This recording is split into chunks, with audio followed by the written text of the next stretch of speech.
దేవుని బిడ్డలారా, తమ పిల్లలు గొప్ప స్థితిలో ఉంటే ప్రతి ఒక్కరికి సంతోషమే కదా. ఒకవేళ తన కుమారుడు లేదా కుమార్తె ఒక ఐఏఎస్ ఆఫీసర్ అయితే, ఒక జిల్లా కలెక్టర్ అయితే ఎంత ఆనందము.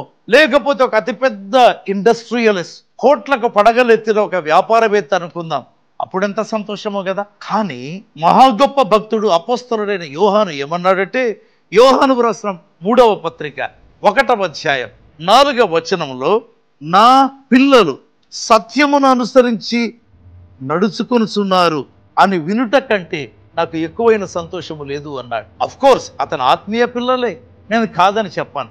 అది ఏ పిల్లలైనా ప్రియమైన వారులారా, ఎంత ఉన్నత ఉద్యోగంలో ఉన్నా, ఎంత ఉన్నత స్థితిలో ఉన్నా కలిగే ఆనందము కంటే నీ కుమారుడు లేదా నీ కుమార్తె సత్యమును అనుసరించి నడుచుకొనుచున్నారు అంటే అంతకంటే మించిన సంతోషము లేదు.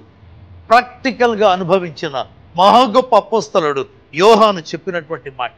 అందుకే నీ పిల్లల భవిష్యత్తు కొరకు ఎంత కష్టపడతావో, ఎంత వెచ్చిస్తావో, అంతకంటే ఎక్కువగా నీ పిల్లల రక్షణ కొరకు, నీ పిల్లల ఆత్మీయ జీవితంలో ఒక బలమైన సాక్ష్యపు జీవితము కలిగి ఉండాలి అనే ప్రార్థనలో అధికంగా గడుపు.